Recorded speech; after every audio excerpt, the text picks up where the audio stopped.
Hai guys, perkenalkan nama saya Angelica Francisca dari kelas 12 MIA A.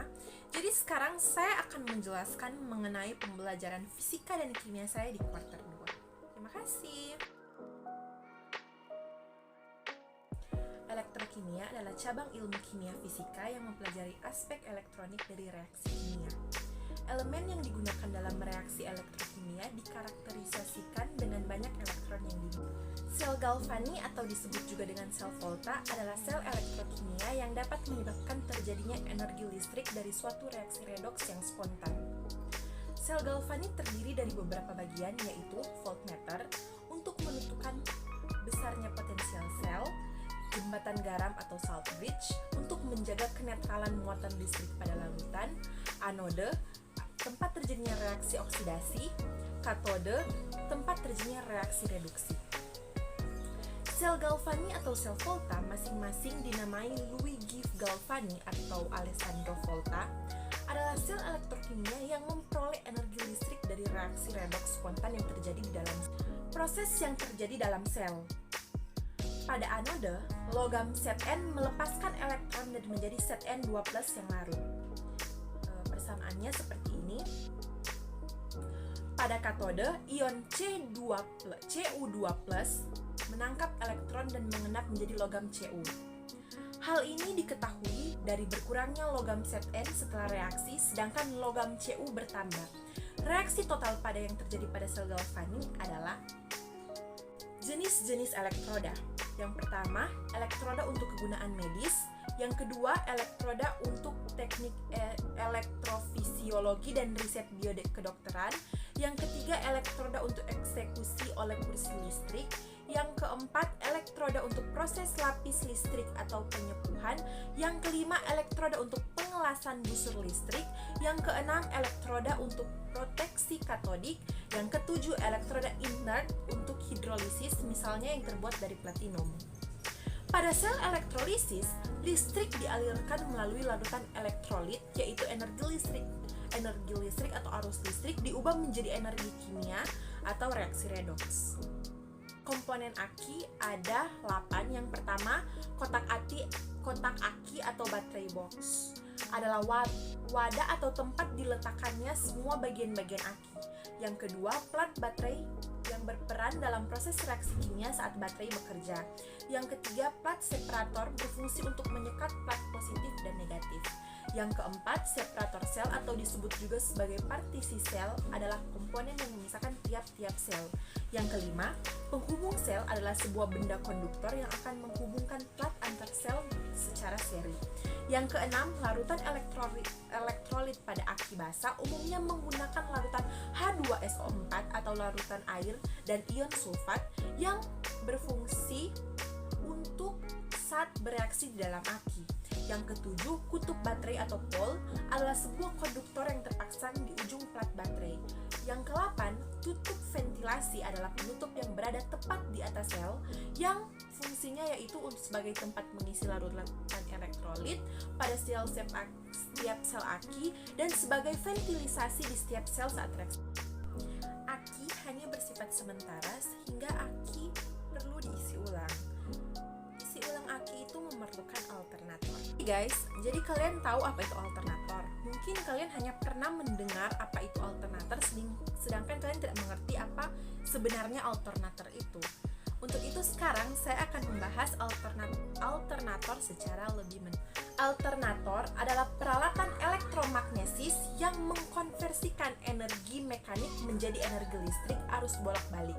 Pada prinsipnya, generator listrik arus bolak-balik disebut dengan alternator, tetapi pengertian yang berlaku umum adalah generator listrik pada mesin kendaraan.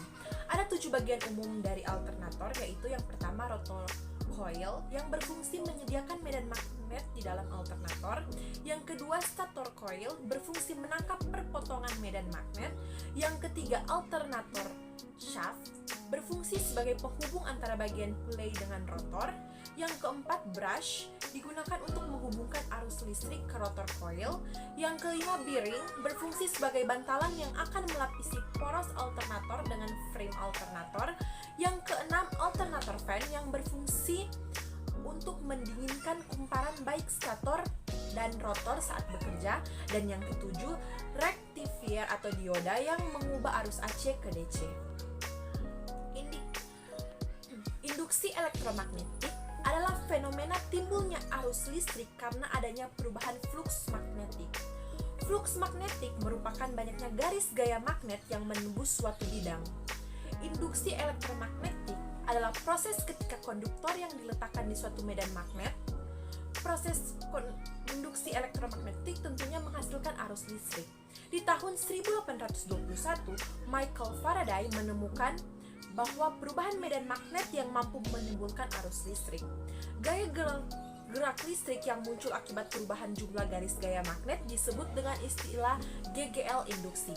Sementara itu, arus yang mengalir dinamakan arus induksi dan peristiwanya disebut dengan industri elektromagnetik. Gaya gerak listrik sendiri adalah gaya yang timbul dari perbedaan potensial antara ujung-ujung penghantar tanpa dialiri alur listrik.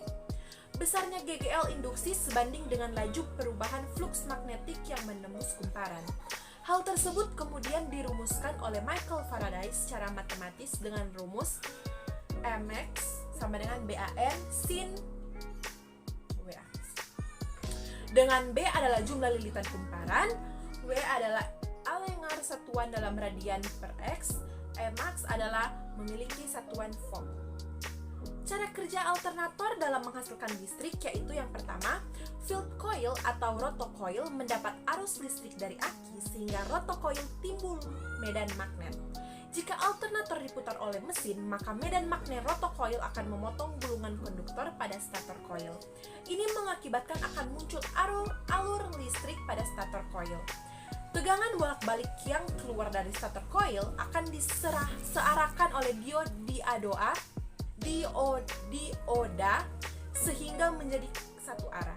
Arus ini akan mengalir ke dalam IC regulator agar tegangan yang dihasilkan tetap stabil di kisaran 14,2 volt dan juga bisa mengisi listrik di aki mobil. Proses penstabilan tegangan listrik dilakukan oleh IC regulator yakni dengan memanfaatkan dioda Zener sebagai pemutus dan penghubung tegangan IC regulator.